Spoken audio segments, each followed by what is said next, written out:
Okay.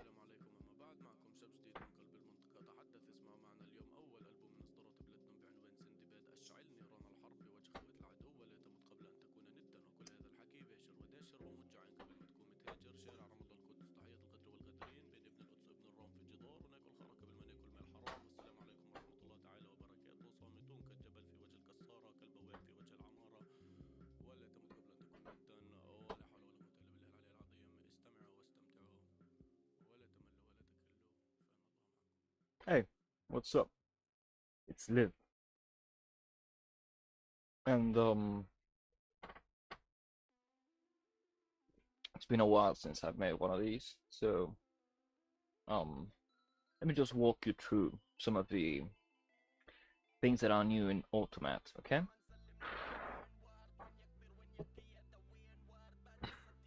Okay. So alright, so I have some files open here, so I'm just gonna close them. Okay. So I think that the last time I did an Automat video, I was doing the FFI platypus, the automatic FFI platypus bindings. And what is FFI? It's foreign function interface, and its basis, something you use to call functions, compile code, call it from another language, uh, generally an interpreted language. FFI platypus is it's one way to do this in Perl, right? So you, if you've seen my videos, then you know that I love the Perl programming language. It's uh, it's rough in some places, but I love it nonetheless. So anyhow, that thing is already done. All right. So where am I? Okay. So if I go here into live, and this is a automatically generated folder. This is managed automatically by Automat, hence the name. And if you see here, we have this liblicon.so. It's a shared object. This is a dynamic link library for a DLL for those of you using Windows. That's automatically generated, containing the symbols that a given module has utilized for export. And the one module that we're utilizing is, if I show you all the hidden files, is this one right here. What is this dot file? It's what I call a shadow lib, right? So basically what it contains is a lib path and a list of dependencies. And so whenever you want to compile something utilizing this module, this library, I mean, you can just list it as lset, and it will expand this element will expand into this line, right? So it will include its lib path. Actually, it should be like this, now that I think about it. I think it should be like this, or probably like, oops, like this. But it doesn't matter. The point is, the library expands to its dependencies and its library path, if it's not already present. But that's only the first line of the shadow lib. The rest of the lines are a list of header files that have been marked for export. And what this means is that header file, or it can be a source file as well, but I prefer using headers because those would be the functions that app decided I want to expose. What it does is it lists the function declarations found in that file, and it gives you the name, the return type, and the arguments. And so we can I'm using this information to automatically generate a set of bindings, and that's what we have. Where is it? Right here, Lycan. So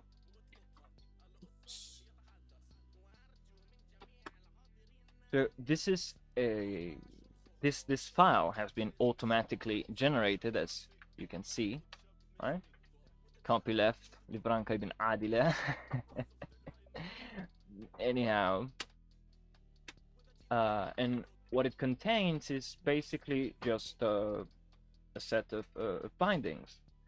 So this is the functions that have been marked for export. And the way you call them in another file is you have to say use Lycan, and then you can just Lycan func name, right? And you have to pass the arguments as well, obviously. That's cool. That's pretty cool. How do we mark what is the way that we mark files to be scanned for symbols to be exported? The way we do is in our config file, right here I'm just using the installed file, but anyhow, so this file contains, it does some, it fetches dependencies and things like that, but also it's where we configure how we want every project to be built, basically. And you have a bunch of fields for your configuration. And so xcopy, for instance, is a list of executables. They can be binaries or scripts that you want to export into the bin folder, right? So lcopy is the same thing, but for libraries or modules if you're using an interpreted language. So for instance, here I'm exporting these Perl modules as libraries into my lib folder. So that's useful because then I can just say it's like this. Just say our path, which is the path to this this meta project, if you will. I say meta project because it's a project consisting of multiple submodules. So basically, it's multiple projects bundled as one. You can just say live, right? So you have one folder with all your stuff. And so we also have export, and in export you can these key bindings, man. Okay, so in export you can list a set of files that you want to scan for symbols to put into a shared object that you can then bind from another language. And that's basically all you have to do. You write your code in C, you make your headers, and then you just list them as for export in your config file. And that's that. Beautiful. So anyhow, so that is done. The Avtomat+Platypus, you know, I wouldn't say it's finished. I still have things to polish in there, but it works, and that's you know, it's functional. You can already play around with it. What else do we have? Well, because I was having to do some, you know, it's very minimal parsing of C headers to find function declarations. I thought, well, I need some syntax definitions so that I can make that whole process a little bit easier. So generally, the golden rule of parsing is that you should not do it solely with regular expressions. However, you can use regular expressions to do some tricks. So for instance, stripping all comments, you can do that in one line. Actually, I think I can show you that. Let me see. Strip right here. So you see, with a, at least in Perl, right, with a line like this, you can just strip all comments. It's not. It's not. I mean, it's trivial. It's a one-liner, right? So that is the power of regular expressions. You can use them to find patterns and do some stuff, right? But to completely parse a file, you also need some logic. So what I thought is, well, there are certain patterns that would be common across a large set of languages, if not all languages that I might want to work with in the future. So I made a general purpose regular expression file, and props to Nano. Props to Nano, because I found a lot of really useful regular expressions in their NanoRC files, and I use them, and obviously I'm giving them credit right here. Right, so credit where credit is due. Props to Nano. Even though it's not my favorite editor, I'm using it because it's the one closest to Notepad++, which is what I'm more familiar with. But props, yes. Okay, so in this file, I have a lot of general purpose pattern matching and functions to generate patterns, right? So here, this one delim is to make is to write a pattern for making delimiters, right? So it will match everything within a certain delimiter. And actually, so for instance, here I'm catching everything between backticks. Here we're matching everything between these. So this is a Pesuscape. It's one of those things that I made up. One of those syntaxes that weird syntaxes that I spawned. Right here we have matching strings, double quoted and single quoted, and you see this makes it quite simplistic, right? So this is what I'm been working the most on lately, because what I realized is that a lot of languages just let me phrase it like this: a lot of programming languages, even modern programming languages, are just C with extra steps. Okay, I know that that description it's an oversimplification and does no justice to the to the complexities of a lot of languages, but usually they have a lot in common with C. So if you can somewhat identify common patterns in C code, you can usually pass a lot of other languages automatically. And then you have things like Python, where you have no curly braces, right? So it's something like def some sort of like this, and then you have significant white space. Usually that's not so fun, but okay. But my point is, we can do C, at least partially. We can do some C, and in the future we might even do Python and Nim. I've been meaning to study Nim for a while. I haven't gotten to it, but it's an interesting language as well, so I would like to take a look at it sometime.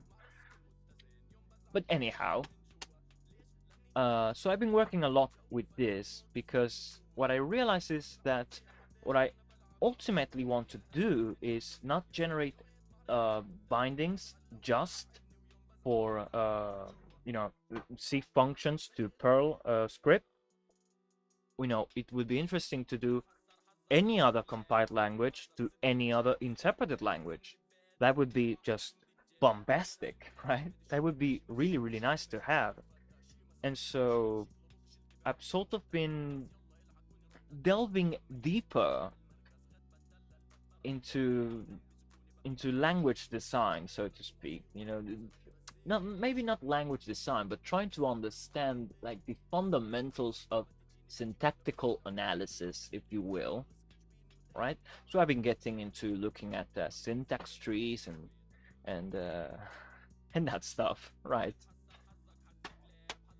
And hand to hand with that, what I realized is that the best way for me to just because of the way that my brain functions, the best way for me to develop a good way to do this sort of universal language kind of thing was to implement my own language utilizing this system. To that end, I've written these two, well, actually three files here. So this is the bare bones implementation. It's not even complete, so I shouldn't say bare bones. It's the partial implementation of some of the rules, syntax rules for my language, Bisu, or Peso if you can pronounce that. So anyhow, let me just I'm just showing you stuff that I've been working on.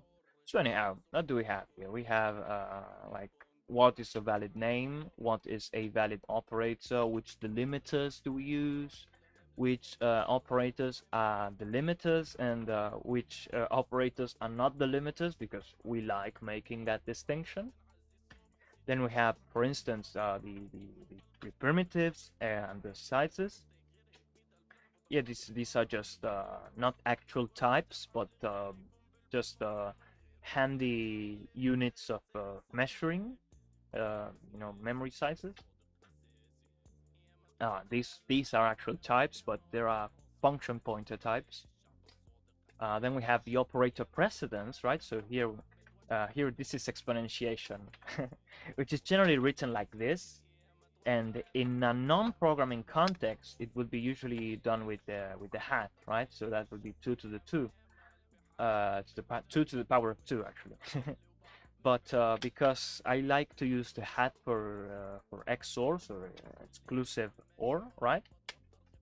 And that's actually a quite common idiom in programming languages. So it's that bitwise, the bitwise XOR is usually a hat, or how do you call that? A circumflex, the hat, right? That little upwards triangle thing. Because that's usually used for the XOR. I said, well, I'm gonna be unique in this, right? Because I like it more like this than this. This doesn't tell me anything. It's I don't know. It's weird to me, so I like it more like that. It lets me know that it's a multiplication. This lets me know it's multiplication when you get right down to it. But this lets me know it's actually one number multiplied by itself this number of times. So anyhow, here you have both the precedence of operators and the actual function call that you need to call for each one. And here is one operator that I've introduced into my language, which I don't think other languages use this. I haven't seen it.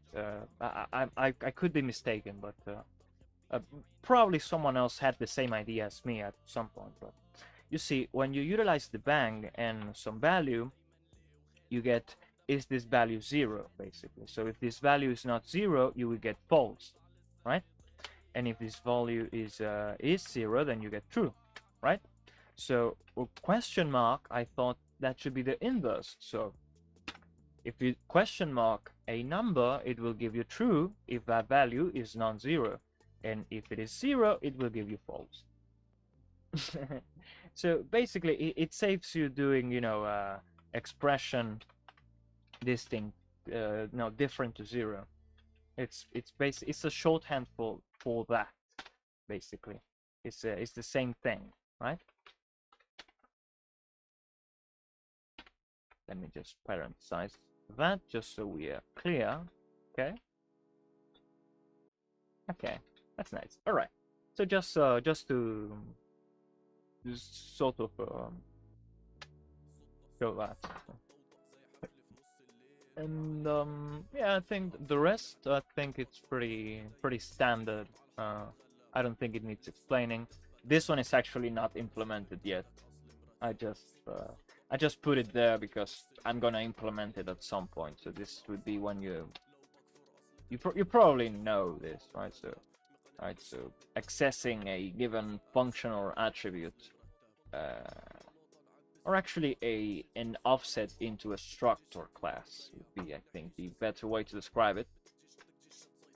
And okay, so here this file is just some common definitions, and then we have and here we have the implementation of nodes, right? So this is the syntax tree, and maybe I've shot myself in the foot doing the node implementation being specific to the language, but if I need to implement another language by myself, then I might think into doing a general purpose node and then leaving this one as just the node operations specific to the language. But for now, this is good enough. So anyhow, what does this do? It takes expressions and it splits them up into elements, right? And so you get your language path, basically. And then the blocks thing is still a work in progress, right? So, the block thing is just a work in progress. So this is basically, I find it hard to explain, but it's sort of the memory model for a program. Does that make sense? It's the structure I like to, well, I shouldn't call it structure because it's more of a class, but it's the data structure that I utilize to lay out programs written in my language, to lay them out in memory before compilation, right? So, well, it's still not compiled, but I'm working on it. But anyhow, so this is a lot of talk. Let's actually demonstrate a little bit of this. I have a file here for testing, and let me actually open up the blocks thing because I'm working on it, and I want to open up this is a file containing some other patterns, and oops.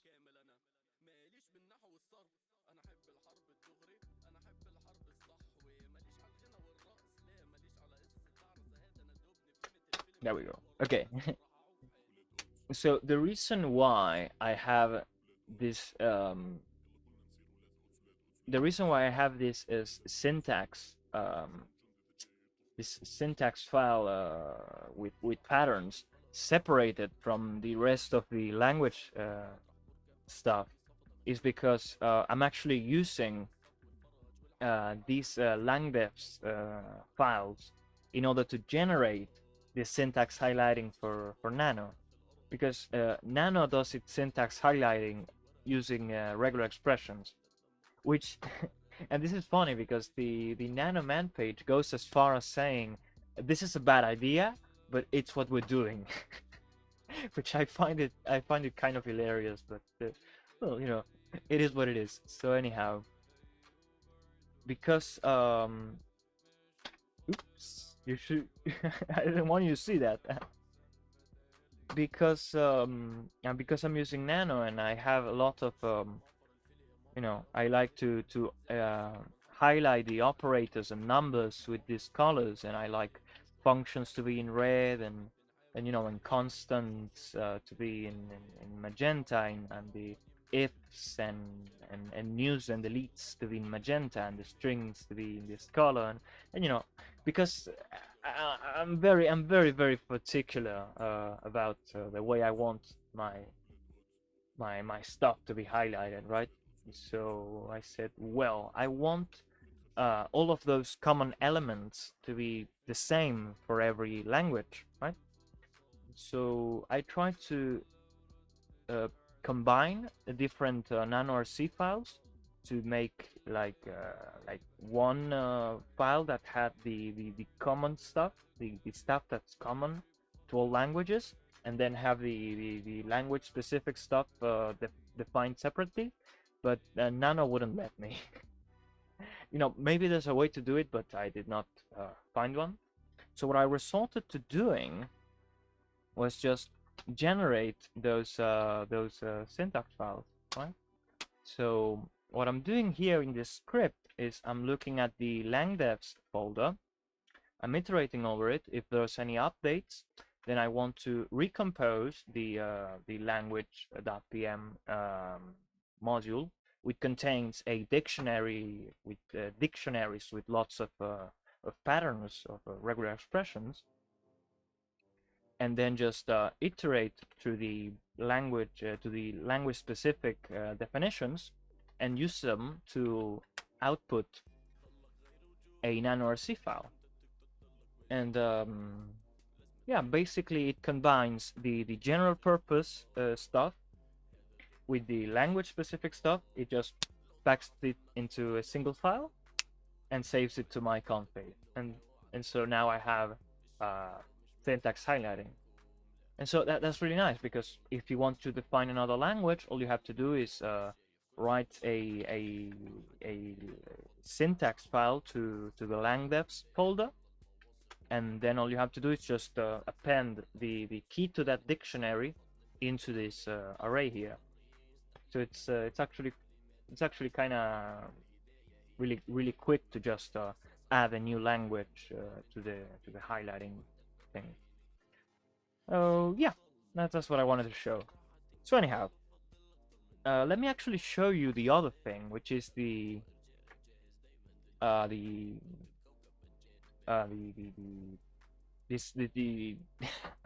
I'm sorry, I'm at a loss for words.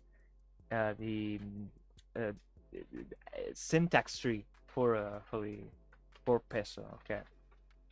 So I already have some stuff done in here. I'm gonna comment it out. And oh yeah, right. So I already wrote this. It's a little bit too long, so I'm going to shorten it a little. And that minus should not be there. Okay, I'm just going to rewrite the file entirely. Okay, so the first thing you need to do is write 16 money signs. 16 bytes of money is what I call it. And the reason for money is because this is basically the story for it. I was looking into what should I name my language, and you usually see lots of languages called like you have C, you have C++, you actually have C minus minus. That's beautiful. Then you have C sharp, you have F sharp, you have, I think there's A sharp as well, you have B, and I think there's D also. And well, because there are lots of languages that there are single character or 2 characters, I thought that's cool. I want to get in on that trend, and I didn't know what to pick. And I said, is there one with money? And I couldn't find one. And I said, okay, I'll take it. And so that's basically what. It's a silly thing. It's a silly thing, but I like it. So because this is not an interpreted language, we do not have the shebang, right? So this wouldn't work because it's not an interpreted language. But I still like the idea of having like one thing at the top of the file to identify it as one kind of file. I feel it's better than extensions, but I could be wrong. Anyhow, I'll just give you a quick rundown of how the language sort of works, and then we can show you the syntax tree. Okay, so the basis is when you want to define a variable, you just write the type, a name, and a value, and that's that. However, if you want to do that allocation locally, you need to do it inside a proc. So proc is basically function, but I prefer procedure because what I've done is a procedure doesn't need to return, basically. So you can just jump to a procedure. You don't actually need to return from it. You can have another procedure right next to it, or have the procedure jump into another and things like that, and I don't know, and solve the return at some other point. So it's not necessarily stuff comes in and stuff goes out. So I thought I like that. And if you have a ret at the end, then it does return. But if you have, say, another procedure, then it falls over, right? So it executes whatever is in here, and then it executes whatever is in here. But these variables would be scoped to this procedure, and only this procedure. If you want to have variables across multiple procedures, what you have to do is allocate them inside of a reg, right? And so you can write here name value, and then you can just use that value here, right? And then you can use it here as well. So let's say ink. This should be highlighted. Okay, let me fix that real quick. It's actually at the top. So it should be inc and decrease, right? So increment and decrease. Okay. So let's run SciGen. And I actually have to close this and open it up back again, but there we go. Okay. So you see, this is actually quite convenient for the language development. And even if you know, if you introduce any construct to an already existing language and you want it highlighted, you know, have at it, right?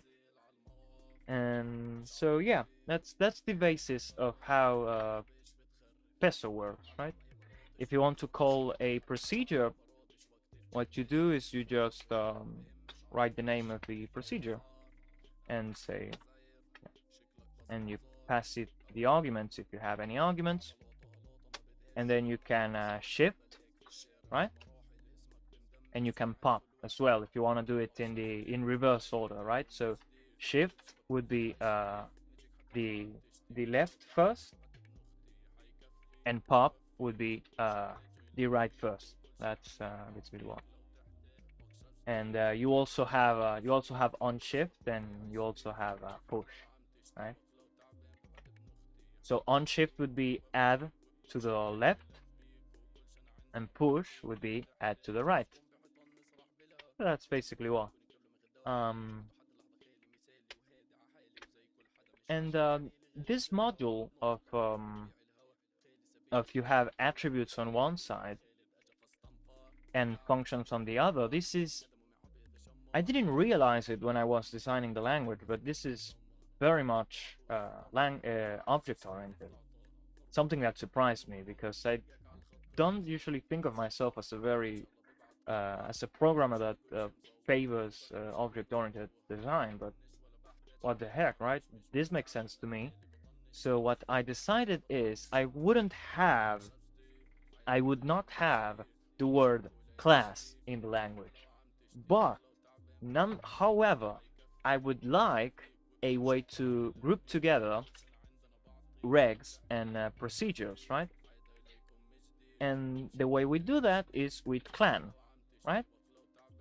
So clan is basically a namespace, right? And we can either terminate it by ret, or by declaring another clan, or by just saying clan none, which basically means global scope. So, you know, no namespace, if you will. And if you're in how do you say, in global scope, you can create, for instance, a main and define it as your entry point, right? And the entry, I think, should actually be in red. I'm not gonna I'm not gonna reset this, but oh,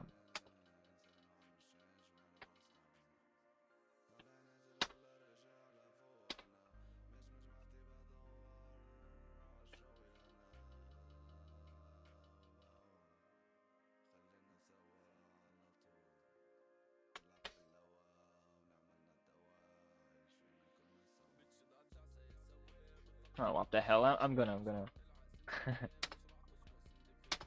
okay, all right. So you define your entry point, and then in your entry point, if you want to call something from this namespace, you just do it like this. Oh, and actually, I'm sorry, you actually do have to call. I'm so sorry. When you want to call a procedure, you actually have to jump to it, right? So you can call, and the thing with call would be that it expects a return, right? So it would expect that there's a ret, right? So a return, and else you can use jump, right? So if you just want to say you want to jump here to the top and then to here, you can do it like that. Though it's probably not what you want, but whatever. I left it in there because I mean, right? Yeah, we are modern programmers, right? We want our functions to always return, even if right, we don't want one function to walk into another, but uh, you know, uh, I like leaving certain thing, certain fundamentals of how stuff works just in there so that you can mess around with it.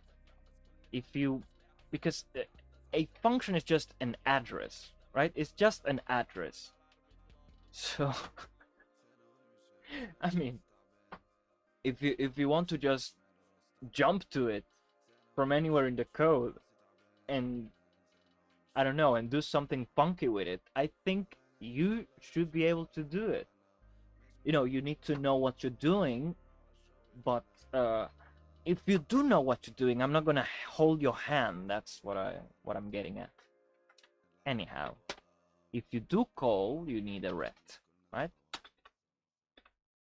So call would expect a ret to be there at some point, right? So you could have it, you could have the ret here, and so you would walk through both procedures, or you could have it here, and it would walk just through to this one. And oh yeah, and obviously when at the end of a clan there's an implicit ret null, right? So yeah, just a thing. And I actually need more music. I cannot work without music. I'm sorry. I'm gonna put the arena soundtrack. Oops, not soundtrack, soundtrack. So any of you guys play Elder Scrolls Arena? I would say I don't know if I would say my favorite game of all time, but it is one of my favorites. I don't know. I like it for its simplicity. And by the way, how long have I been recording? Oh, okay, close to an hour. So, which one should we listen to? Hmm.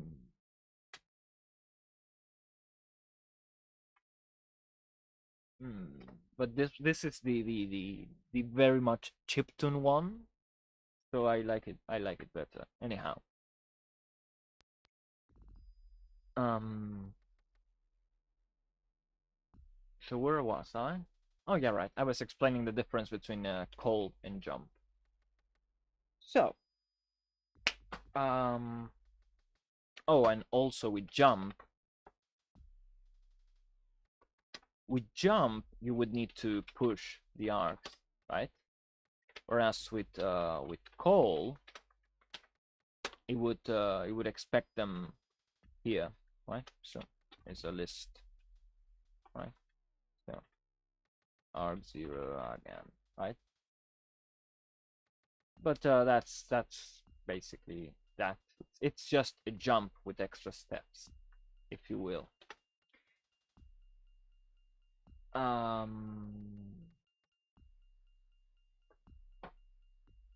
What else should I look into? What else should I explain? Well, that covers the basics, right? That covers the basics. So anyhow, let's just I'm just gonna do an exit.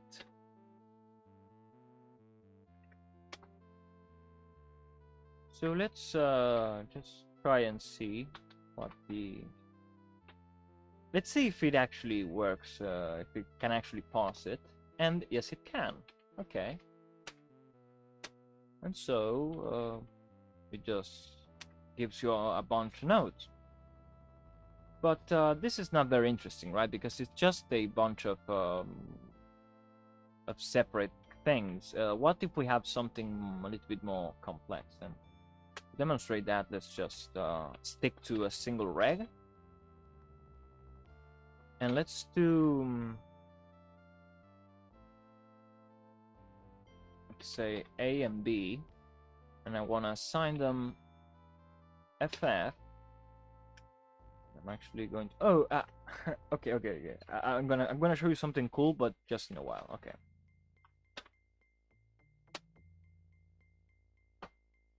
As you can see, it gives you on one side the elements here, and on other side the elements here. So it separates by a space that does not have an operator or comma in the middle. If you have like this, it's going to. Oh, okay. My bad. Don't do that. I thought I had fixed that. So okay, so this is a bug. This is a bug. I need to fix that. Well, since I'm at it, let's actually try and fix it. Why not? Okay. Let's open up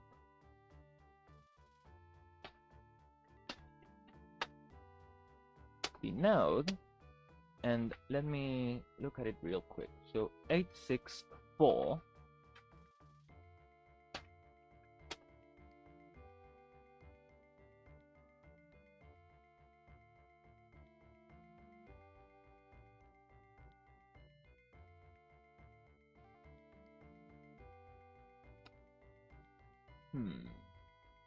I'm gonna do it caveman style, okay?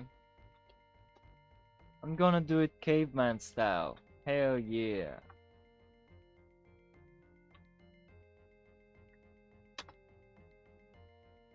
Oh.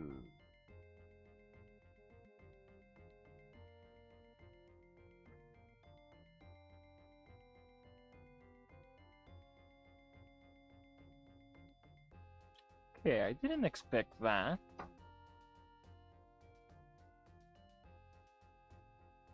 That's the ending of a Pesoscape. So the way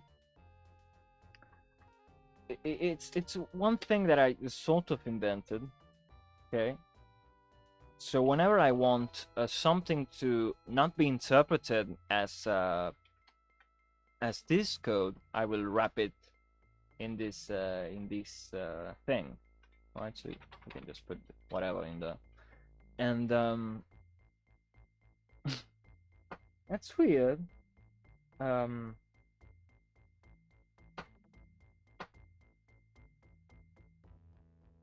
It's prof. I know. Let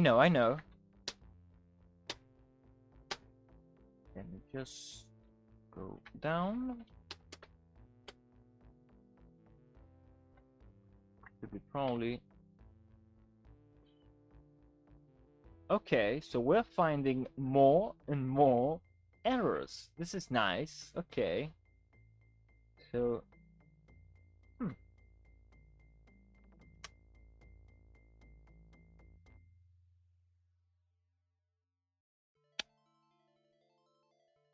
Right. Give me a second here.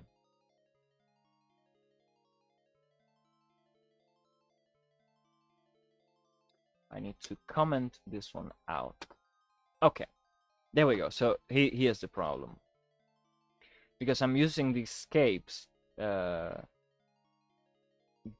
because this text is will not be should not be interpreted by the um, parser.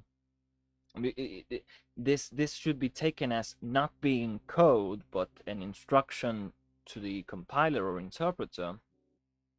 But apparently, I'm not handling it. So, if I'm not going to handle it, why even leave it there, right? So, okay, let's try. Let's see what happens if I get rid of that.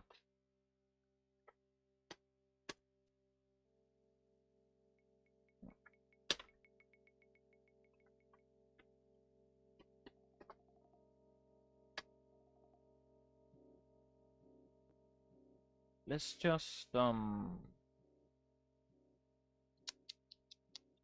I still need to create a separate node in order to group things together.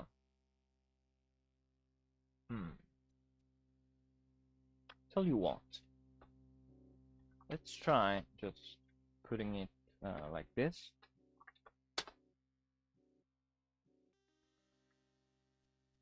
What?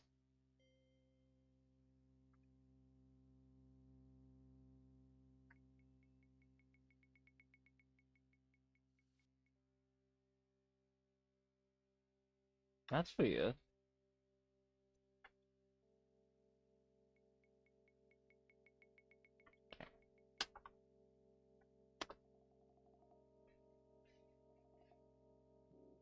So the traversal is not going according to plan. All right. But as you see, oh, this is why. Okay, so I got it. So what's supposed to happen is that when it sees the space and then a parentheses, it should cut, right? It should cut and assume that it's two different elements.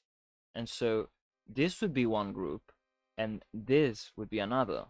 But it's taking the parenthesized expression as being part of the first group rather than of the second one. And so that's where the problem is. That's interesting. So let's look at that for a second. I guess that's an issue with split LB itself. So what split LB does is it does the splitting of the expression, right? Let's just comment out these something.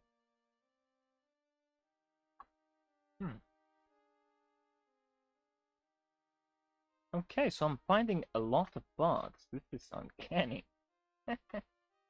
Okay, let's just fix them. What?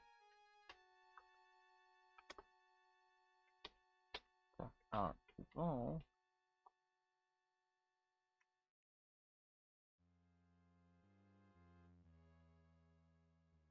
Oh, right, because I'm still trying to collapse the tree. Right, I shouldn't. Okay. All right. There we go. Okay. So as you can see, these here I'm using these clauses as well in order to delimit where an element starts and another ends. And it's taking everything. This is not right. This is not right at all. what should happen is that we should have another one of these between this one and the parenthesized expression. So it's actually not that difficult. So yeah, it's split LB. So let me see.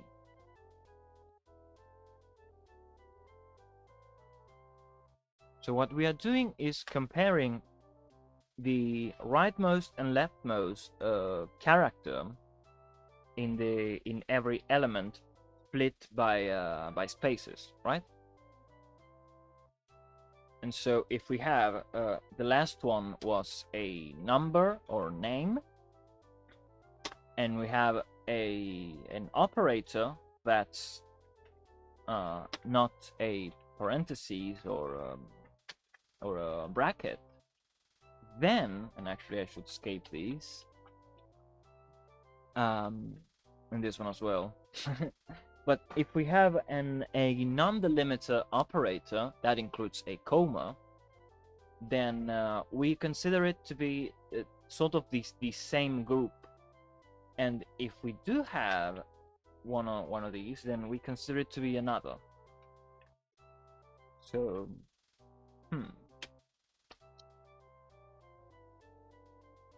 I have to look into this. So if it's not an operator and it is the limiter, but we are checking the current element, the leftmost, so the first character, and comparing it against the rightmost of the last character, so you would of the last element. So you would have last element compared to current element, and you would compare the character at this position to the character at this position. Okay, so that's basically how you do. And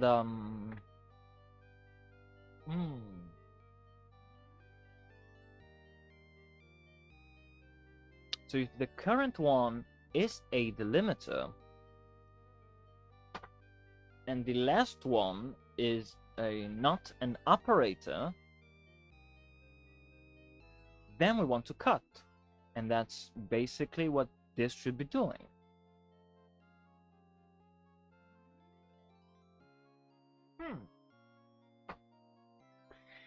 That seems correct. So perhaps the operators are not right. Perhaps the operator list is missing something. So let's check.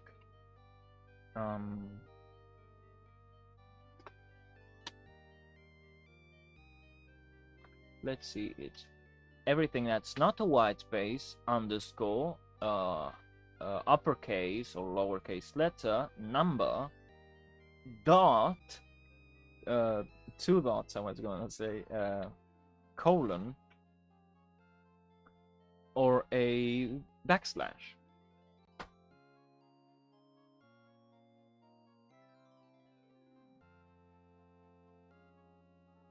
Seems correct.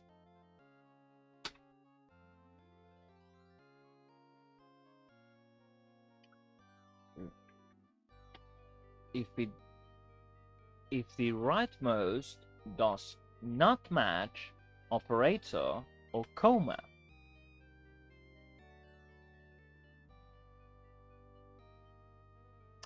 sounds correct to me.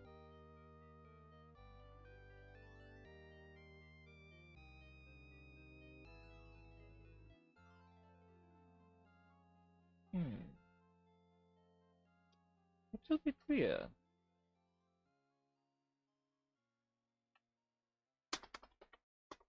Let's caveman this one out as well. So I want to check the string up to that point and the current element. Okay, let's see. So open. What?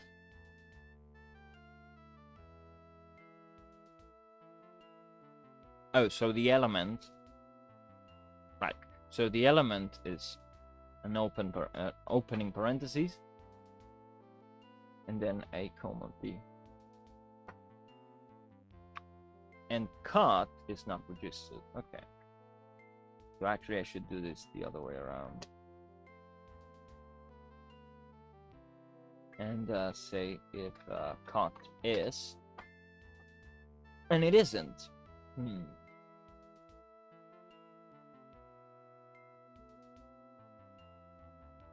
So in this case it's not, because it finds a comma. That's correct.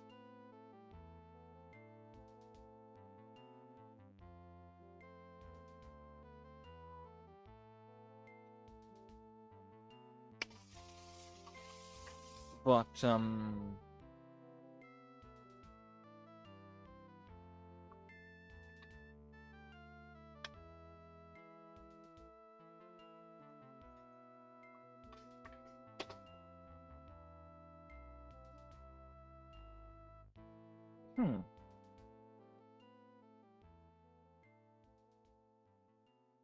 so here it should be true, and here it needs to be false. So here is correct, and here it's not.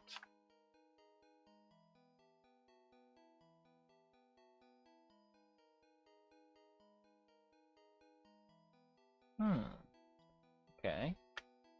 So let's do right and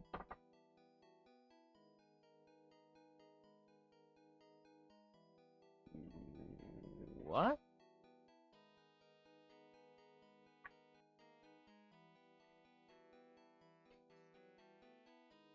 So if the last character is an operator, then this would be correct. So for some reason it's seeing an operator when where there is none. That's interesting.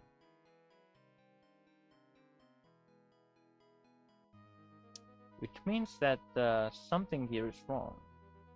Ooh. Okay. Okay. All right. I get it.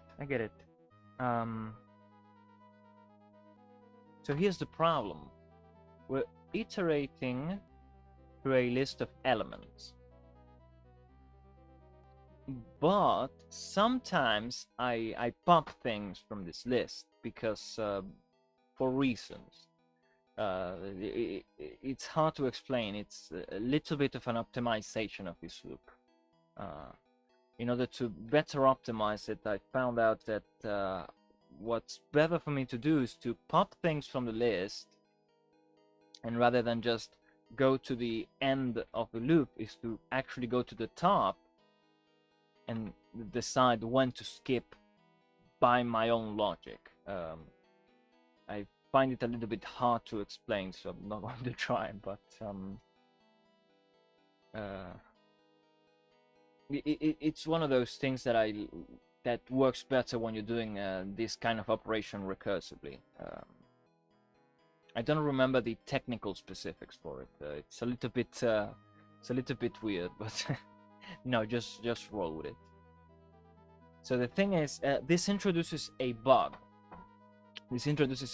That's even weirder. Okay, so that bug would be that in order to get the last element,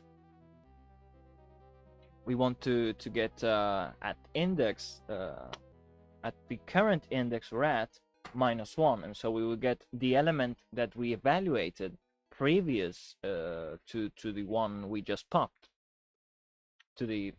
Not the one we just popped. To the one we were at just last run.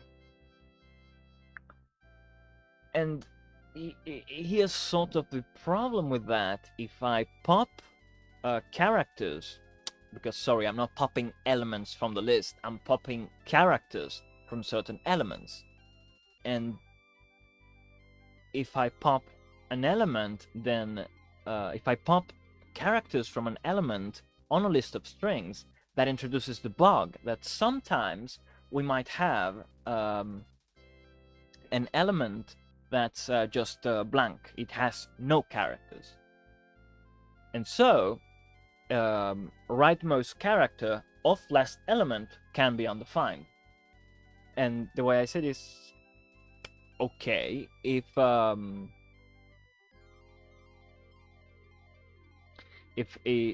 it's undefined, then just take from filtered. So filtered would be the array we are appending to, right? So this would be, so the way it works is you get elms. Oops, you have elms, you iter, and as you iter, you append to filter. And so what you get on the other side is the correct list of elements, right? So basically it's the same list, but the elements are separated differently, right?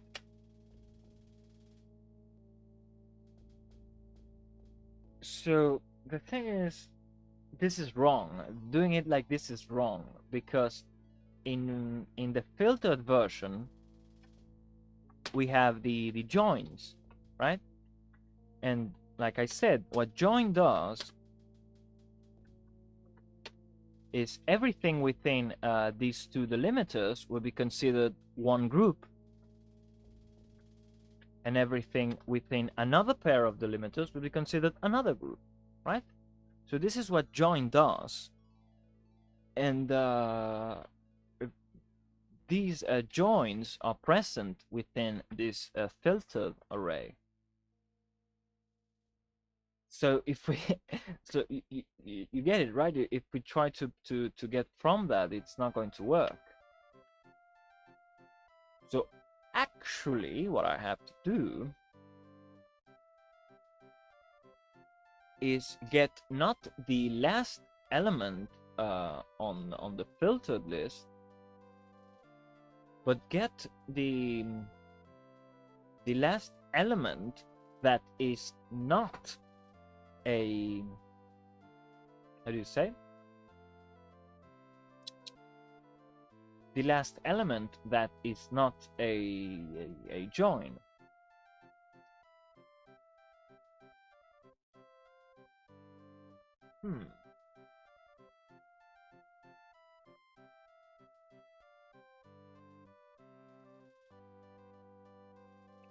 Yes, that's correct. So, I guess what I'm gonna do, say J, and I shouldn't do this with a while, but I'm gonna do it with a while, okay. And I'm actually gonna say -1. Okay. So while defined, right? So if this actually,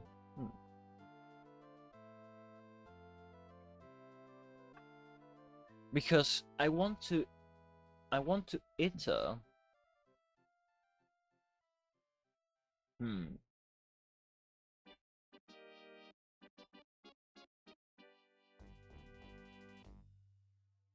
I do not want to do iterations if the element is undefined.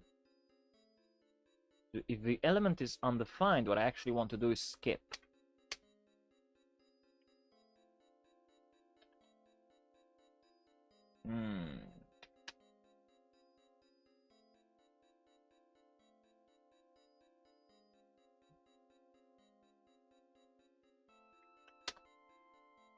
So I have to do this at the root of the loop. Okay.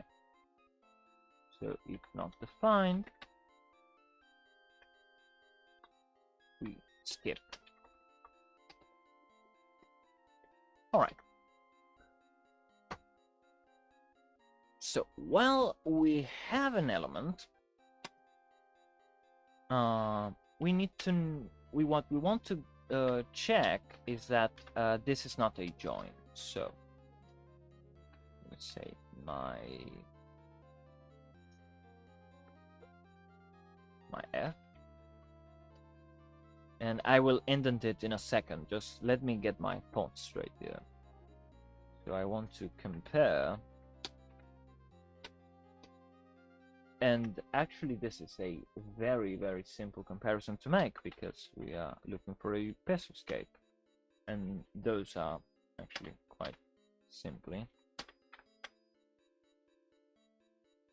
I could use negative look ahead now that I think about it. Wait a minute. I have it in the do I have no. Okay, give me a sec. Okay, so I have it right here. Okay, so this one will match anything between these delimiters, and it will do a negative look ahead in a POSIX kind of way, which is really, really crazy, but actually kind of cool. So let me just check here something. Okay, so it detects that as well, so perfect. All right, so oops, I actually do need to check the name of that. So it's delimiter 2. Ah, crap. I can't use it here because lang depends on this. Oh shit, I screwed up the dependencies.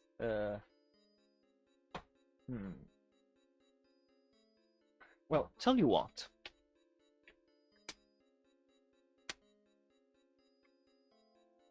Let's do it like this. I'm just going to copy it.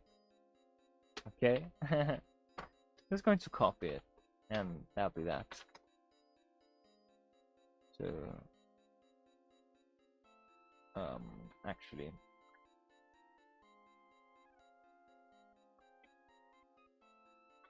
because I don't actually have a clipboard, so I need to do weird things in order to copy and paste things from one part to another. It's annoying.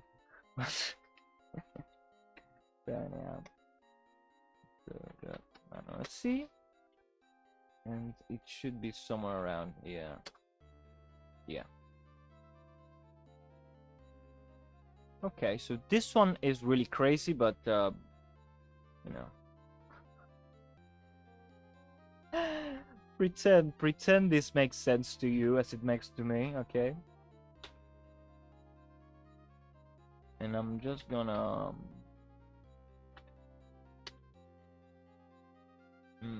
actually I would need the header itself. Well, crap.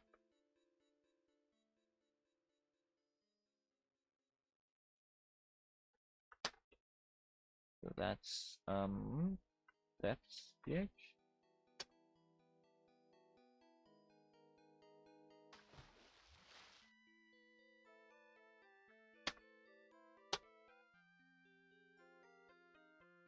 All right, so right here, okay. It will be the pesoscape, right? And I can just save that as a string. This is a monster of a regular expression. And I know that there is negative look ahead in Perl, but if I ever want to translate this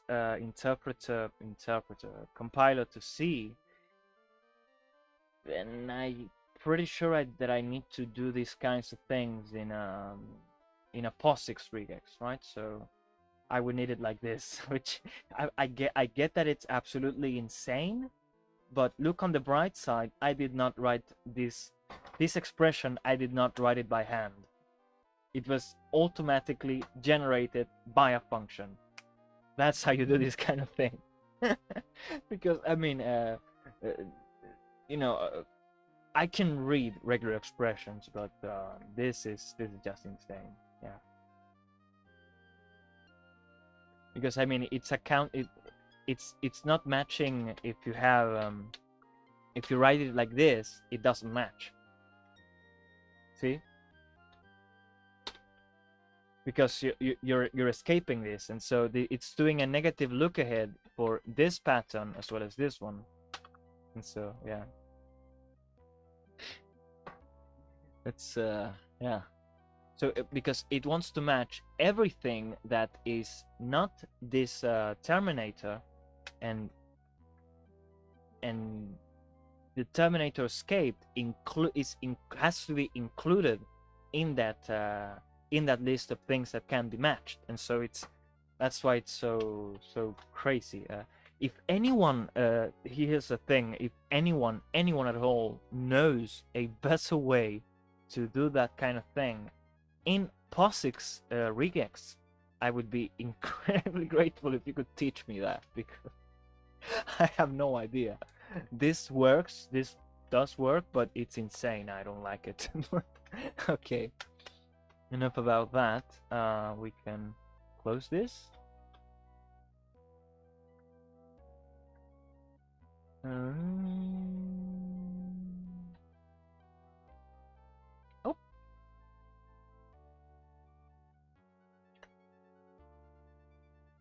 Okay, good. So now we can go back to leaves, and right here we can just insert that. Actually, I need to do it like this.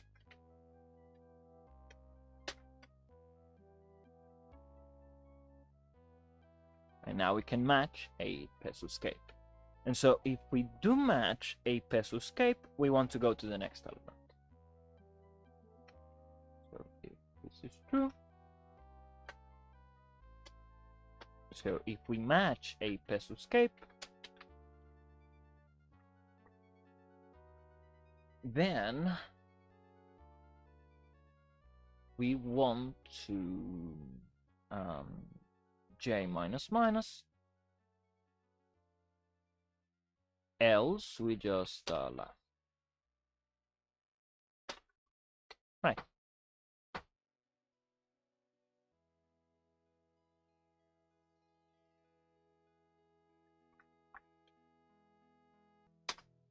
Oof.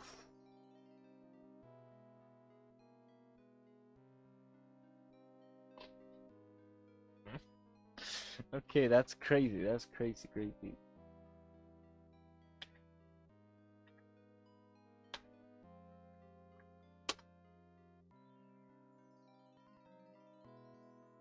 Build. Oops. My bad. Okay, there we go.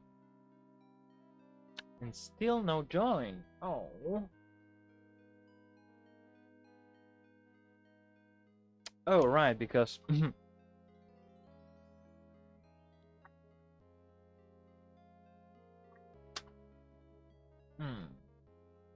still no join.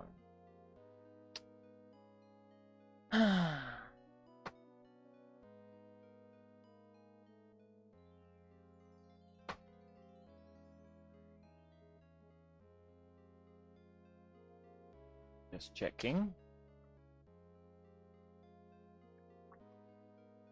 All right, so that throws an error. Okay.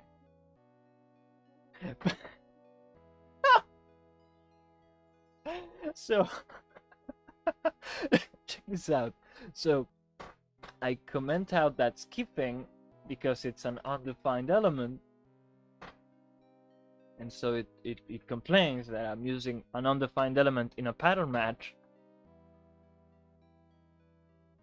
But now the result is correct, so that's crazy. Okay. Now, right, what we should do, if the element is if the element is defined, we should do this.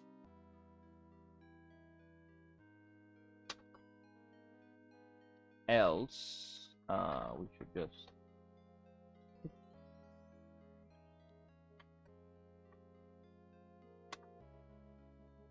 should just equal them to none. Well, non-empty string, I need to say. Right? That works. Probably works. Okay, yeah. So now it's dividing the elements accordingly. So cool. We fixed the bug. That's great. Okay, so we can. Let me check something real quick.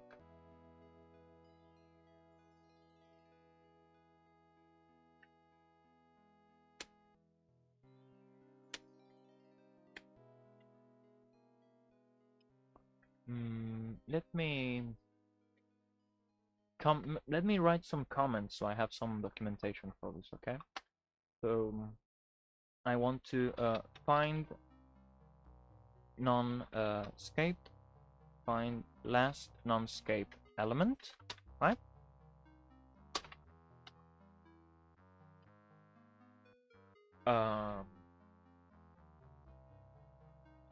Use if not on def, use if not on def, and L. This should be self-explanatory, but I feel that even when things are self-explanatory, you should still explain them, because you know, just in case. So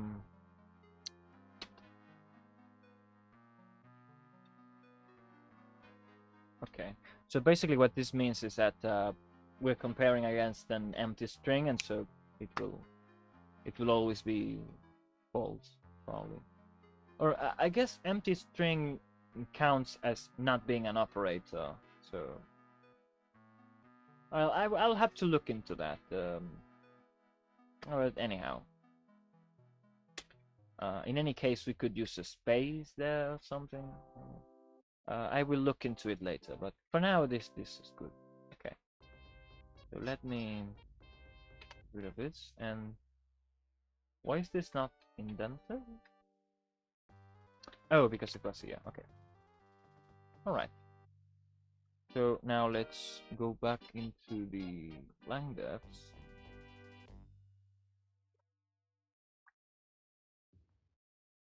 Okay, and now everything. Okay, right. So you see, now all of this is part of the same group, as it should be.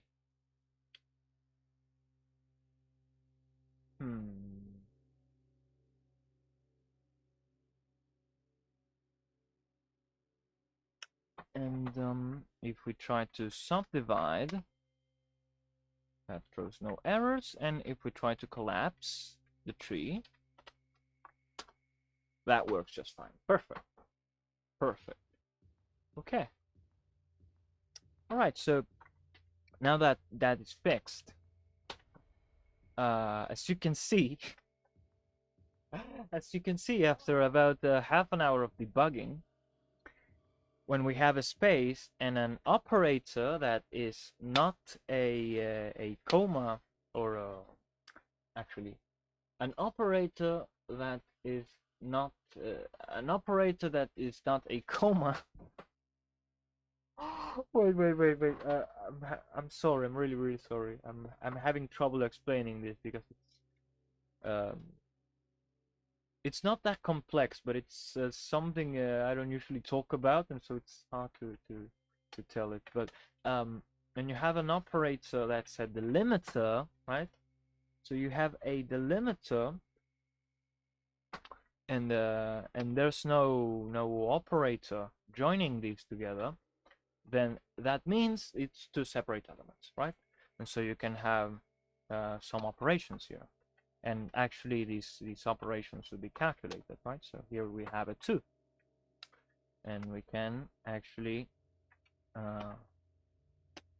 have influence the order of operations there, right? So we can have this should be 8, and if we invert the order of operations, it would be different, right? Or no? So 2 plus 2, that's 4, plus 2, that's 6. So, right, we have working order of operations. When we have a parenthesis, it changes. And now it's 6, because it did the multiplication first, like it should. So that's actually pretty cool. Another cool thing about this language is that we can actually have fractions in hexadecimal notation. Yes, we can. You do it like this. See?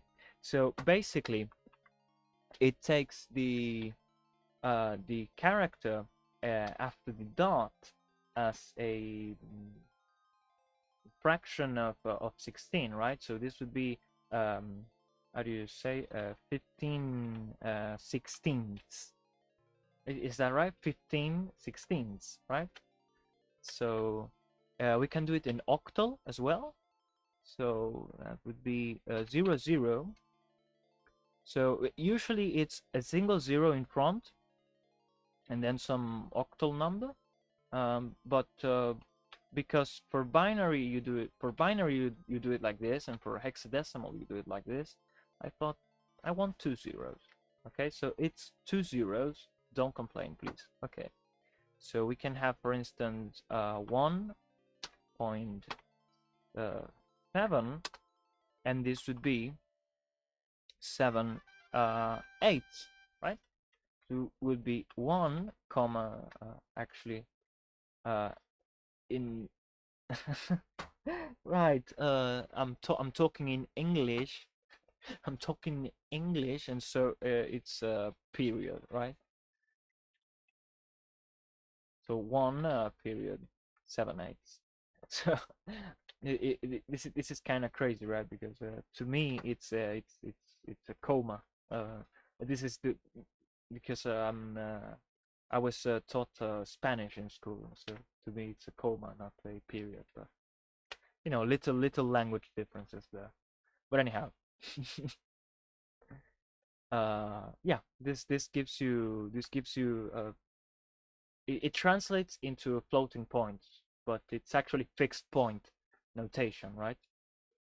So it will translate into floats because then you can just use the FPU, which is the floating point unit, which at least I gave this a lot of thought, right? So I wanted to do actual fixed point calculations. I actually have some C code for that. It's an interesting topic, but I run some tests on it, and what I realized is that uh, the FPU is actually faster at doing floating point math than the CPU, than the integer math part of the CPU, which would be the ALU, I think. It's like ALU, the arithmetic something unit. I'm not entirely sure what part of the CPU carries out the math, but anyhow, the integer part of the CPU doing the math, at least for my processor, which is about 10 years old, it's like something like 10 years old. The floating point math is actually faster for a lot of operations. It's actually faster to do it in floating point than do it in fixed point, right? So if you do integer math, if you do actual integer math, then that will always be faster. But if you're doing fixed point versus floating point, for a 10-year-old processor, the floating point is faster, even if you're doing like with just chars, right? So you're saving on bandwidth, but you're not saving on speed of the operation. So I decided, well, it's just going to translate into floats, and that's going to be that. So yeah, that's a little story behind that, and we can also do this in binary, by the way, right? So here we get a half, and actually the precision we have is linked to how many characters we use, right? So do it like this, it will be 3/4, and if you do it like this, it will be 1/2, right? And so if we do it like this, it should be 7/8, I think, right? Yeah, it's so basically the same that if we do it in octal like this. Ah, that's correct. So yeah. It's a cool little language. We can do math on it. We can do some basic parsing of elements, and actually these values are already being stored in memory. I still haven't done much to do the storage of the floating points. So right now this is just a straight up converted into ints, which means killing the decimal part, which is not good. But you know, I'll figure it out sooner or later. But you know, just to show you that that these values are actually stored. Let's say 7 7. 7 7 7. That's a thing from Friends. 7 7 7. That's like, I don't remember what it was, but Monica said 7 a whole bunch of times. Let me see. Okay, so this works, and so this one should work as well. And yeah, as you can see, we have it prints out the memory block that we've set with the char command, and so we've set the first two chars of this block here, and it gives you the offsets here. So A would be this one, and B would be this one right here, right? And we can actually modify this. So if I go B and try to write a whole bunch of Fs, it's only going to write to the granularity that we've chosen, because we declared this block as being char, and so when we try to assign, you know, something bigger than a char, it will be chopped off, right? So I actually need to figure out how I want to handle casting of types, right? So if I want to say at this offset, set everything to FF, right? I'd like to look for a way to do that casting, right? So if I want to set a whole bunch of blocks of offsets at once, it'd be interesting being able to do it. But yeah, that will be this for today, right? Because I'm already a little bit tired and I've been talking for a while. So yeah. Oh, oh, I tried to set C, which doesn't exist. There we go. So yeah, um, that would be that. Yes. So okay, that's it from me. Have a good one. Bye.